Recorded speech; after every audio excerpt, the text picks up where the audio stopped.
Pandemik COVID-19 juga dikenali sebagai pandemik coronavirus. Wabak ini pada mulanya dikesan pada pertengahan Disember 2019 di Bandaraya Wuhan, Hubei, China dan telah diiktiraf sebagai pandemik oleh Pertubuhan Kesihatan Dunia WHO pada 11 Mac 2020.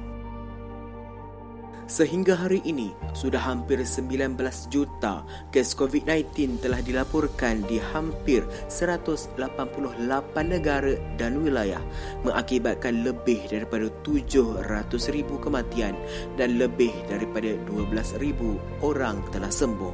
Dan Malaysia tidak terkecuali daripada wabak ini.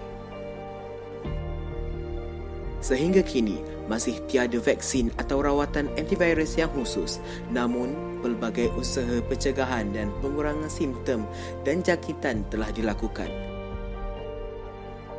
Corona ni,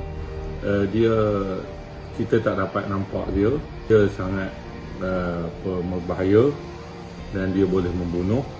Tetapi kalau orang pandai menjaga diri, menjaga kebersihan, dia dapat mengelakkan diri dia daripada penularan COVID-19 ini. Sebelum ini, rakyat Malaysia bebas dalam melakukan apa sahaja kegiatan tanpa sebarang batasan dan tidak perlu menjaga jarak sosial antara satu sama lain. COVID-19 ini akan menyerang sistem pernafasan manusia. Mereka yang bergejala akan merasai sesama dan batuk yang berterusan hingga menyebabkan boleh membawa maut, kematian. COVID-19 ini ialah satu wabak penyakit baru yang diatur oleh Allah SWT untuk nak menguji manusia.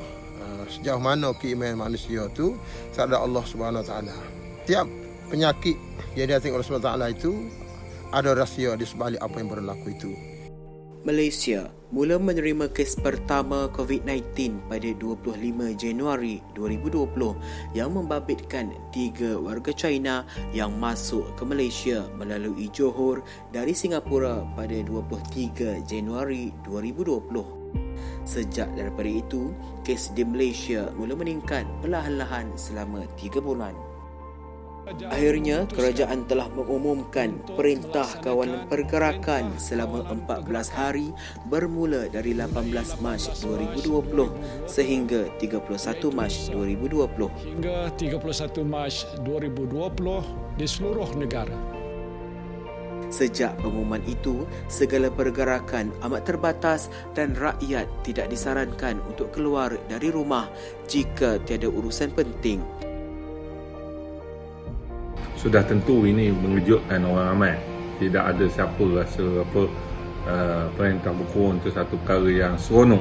Saya berasa stres dan rindu kepada keluarga kerana saya merupakan salah seorang pelajar yang tidak dapat pulang ke kampung ketika Perintah Kawalan Pergerakan dilaksanakan. Agak merisaukan, takut penyakit ini lebih lagi kepada saya yang dah berumur, takut dijangkiti. Kini, Perintah Kawalan Pergerakan telah memasuki fasa kelima, iaitu fasa pemulihan bermula 10 Jun 2020 sehingga 31 Ogos 2020. Kita nampak sedikit sebanyak ada perubahan cara hidup dengan apa yang dikenali norma baru, cara hidup baru. Bila kita pergi ke masjid atau surau, jarak di antara saf melebihi 1 meter. Mereka yang masih di dalam proses penyesuaian pengamalan norma baharu ini mungkin merasakan dengan melakukan perkara-perkara baharu ini merumitkan, tetapi sebenarnya terdapat banyak hikmah di sebalik norma baharu ini. Atas ibrah daripada peristiwa COVID-19 ini, kita sama-sama bermuhasabah diri, menghitung. Yang kurang beramal, kena banyak beramal. Yang belajar, kena banyak belajar. Yang tidak hampir dengan Allah, kena hampir dengan Allah. Betapa pentingnya kita dalam menjaga kebersihan diri dan cara pemakanan. Berwaspada sebab virus ini kita tidak nampak, jadi kita perlu berhati-hati selalu. Amalkan kebersihan walau di mana juga kita berada, kerana kebersihan itu juga adalah sebahagian daripada iman. Kalau kita ditimpa ujian seumpama ini, kita kena cepat-cepat mengambil tindakan yang proaktif supaya perkara ini tidak menular lebih teruk dan lebih sukar untuk diatasi. Hidup yang positif, bersih menjaga situasi sangat perlu diterapkan sebagaimana kita lihat.